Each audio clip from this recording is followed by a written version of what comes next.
Hi, I'm Mike, and here for the last step of the high tunnel and claiming all the glory is Erin. I'm not going to claim all the glory. Today is actually our 10-year wedding anniversary, and I can't think of a better wedding gift than a completed high tunnel.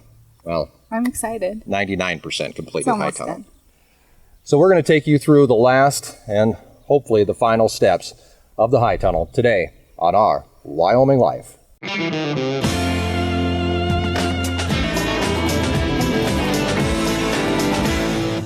Welcome back to our Wyoming Life. The tunnel is 99% done. I'd call it 99. 95% done. We're still waiting on the end doors. We got to pick those up from Menards and get those installed. And if you want to check that out, we're going to have that coming up in the herd report. You can sign up for that on our website, www.ourwyominglife.com. So, did you forget for a second? For a minute there. My brain is pretty much fried at this point. So the high tunnel is done, and what's the next step for you after this? The next step is planting, but before planting, I need to do irrigation. Well, I need to shape beds with the BCS, and I need to put irrigation down, and then we can put some stuff in the ground. Super late in the season, but I think we'll still get a small crop of tomatoes. That's the big thing, is the big push is tomatoes. Big push tomatoes and cucumbers and peppers are what the priority is in the high tunnel. Gotcha. Today, we head into the final stage of the high tunnel build, and it all starts with a wiggle wire channel. This small 1-inch channel will be all that holds the plastic on the high tunnel. Over the course of one day, it is all attached up and over the end of each hoop, securing it to the metal pipe by bending it over and attaching it with Tech screws. This is actually one of the easiest parts of building the whole high tunnel. You just get a channel, put it in place, and screw it in, keeping it all in a straight line. Wiggle wire is what's going to hold all the plastic onto the high tunnel. It'll fit into this channel all the way around, so now we have to secure it to the sideboards we installed a long time ago. The easiest way that I've found to do this is to use a chalk line and snap a reference line along the entire length of the ribbon board, then screwing in the wiggle wire channel. For added security against the wind, we're also going to install a second row of wiggle wire channel just below that. We've learned a few things from the first high tunnel build we did a few years ago, and although the manufacturer doesn't have a plan that follows our thinking, we hope that this will not only keep the tunnel from blowing apart again, it'll also balance some of the load of the plastic and the stress that can be placed on it from rolling up the sides. Also, as we get closer to the time of plastic installation, it's also time to start wrapping up some last-minute small tasks like cutting off any excess on the end walls and smoothing out any rough spots that might catch on the plastic as we pull it over and set it in place. As the sun sets, we call it a day. The big day is tomorrow, and we're expecting a calm morning, so we've made a few phone calls and gotten some help lined up. In the morning, we'll put on the rest of the channel and be ready for plastic by 8. Hopefully.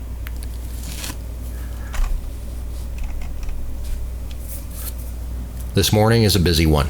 The winds are almost calm, which is exactly what we need. We're going to be dealing with a piece of plastic that's 45 feet wide and 75 feet long. The last thing we need is a wind or even a gust. If that happens, we could be in big trouble. The first thing that we do is get our plastic out and under the sun to warm up a bit. The warmer the plastic is, the more it's going to stretch. And working with this is a delicate balance. Not only will it stretch when it's warm, it's also going to contract when it's cold, and we don't want to put it on too tight or too loose.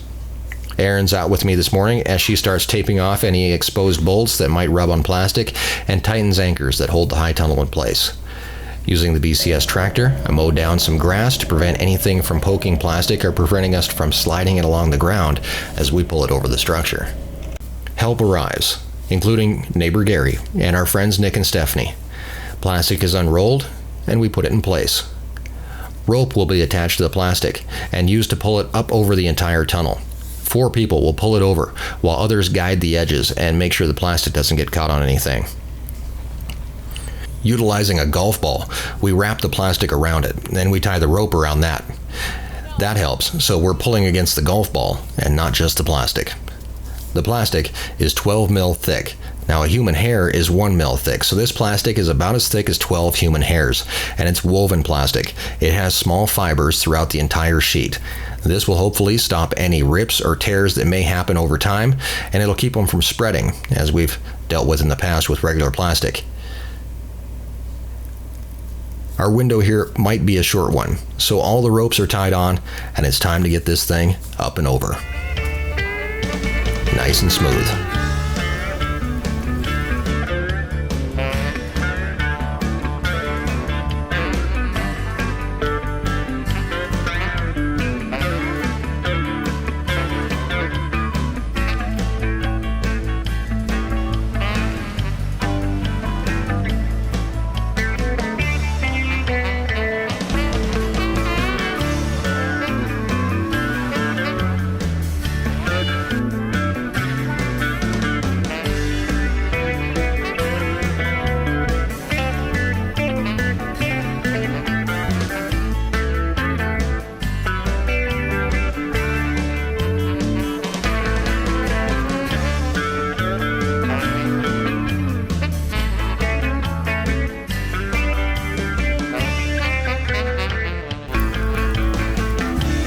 As of right now, there is nothing that's actually attaching this plastic to the high tunnel, and that's the next step. Putting on short sections of wiggle wire, spring-like wire that slips into the channel and uses only tension to hold the entire top on. When we first started messing with these high tunnels, I really didn't trust it. But even though that we've lost covers, I found that this little piece of wire is still holding. It's some tough stuff, and you can really tell how well it holds in if you ever have to take any out. By working back and forth, we stretch the plastic out over the entire building and eventually work our way around until all the plastic, aside from the roll-up sides, is attached and tight. For the roll-up sides, a series of pipes are attached together, and the entire length is placed on the overhanging plastic. Then it's clipped on. Our roll-up gearbox is assembled, including the rollers that'll guide it on the track.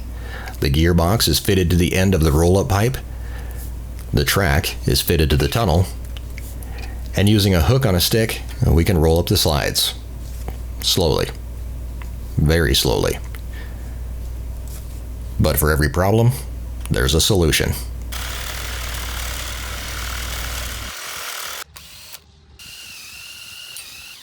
Roll-up sides done, although not straight yet.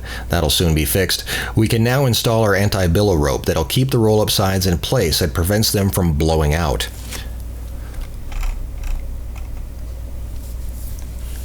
Overall, a successful day. The only casualty, the remote control for the drone, which was run over by the gator. Did I break it? A small price to pay for a good long day. I did break the drone. Well, I didn't break the drone. No. I broke the remote control for the drone. Luckily, the drone was fine thanks to Nick because he was smart enough to put the drone in the gator, but he didn't put the remote in the gator, so... No, it was on the front of the gator in kind of like a blind spot. I didn't see it, and I had to book it back to the shop for something, and ran over the drone. Your phone survived. My phone did survive. My phone straps onto the remote, so it bounced off and flew off in the weeds, but the remote, no.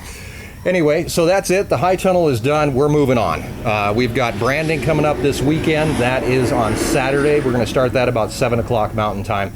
And we're going to be live streaming the entire thing. Now that's going to actually take the place of our Sunday video. I need to get a day ahead. So, and I might need to like sleep or something. We're tired. It's been late.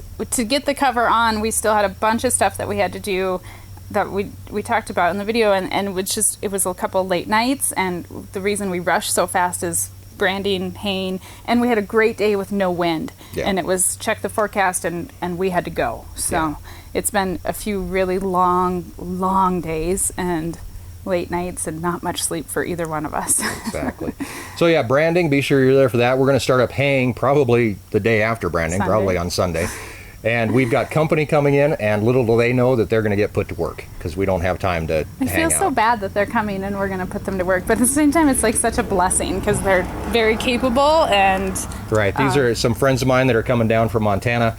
Old friends that grew up on farms. They're farm kids. So yeah, I'm sorry, it's your vacation, but we're gonna do. Actually, they're okay with it. I feel bad. I don't want to make it sound like I'm just like pushing them into it, but they're gonna be fine with it. And Sam's coming back for branding. Sam is going to be here for branding, and Hannah's going to be here for branding. Maybe we don't know I yet. don't know yet what they're doing. But we do have some returning faces, so it's going to be a lot of fun. I hope you're able to join us on Saturday. You can float in and out. The thing goes on forever, so don't think you have to sit there and watch it all. No, but it's like 7 or 8 hours. But yeah, tune in when you can.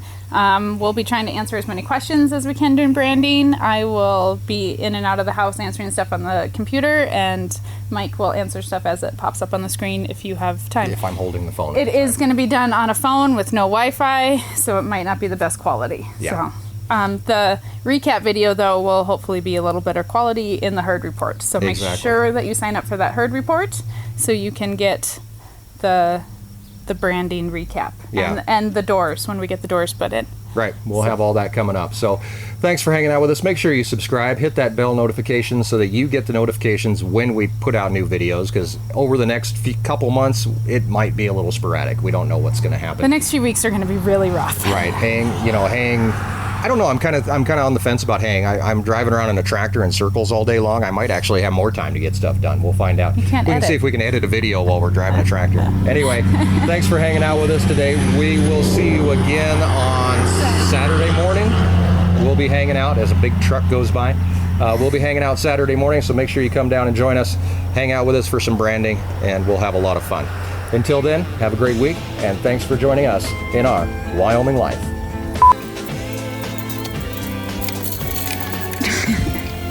You kind of look like a 4-year-old throwing a tantrum.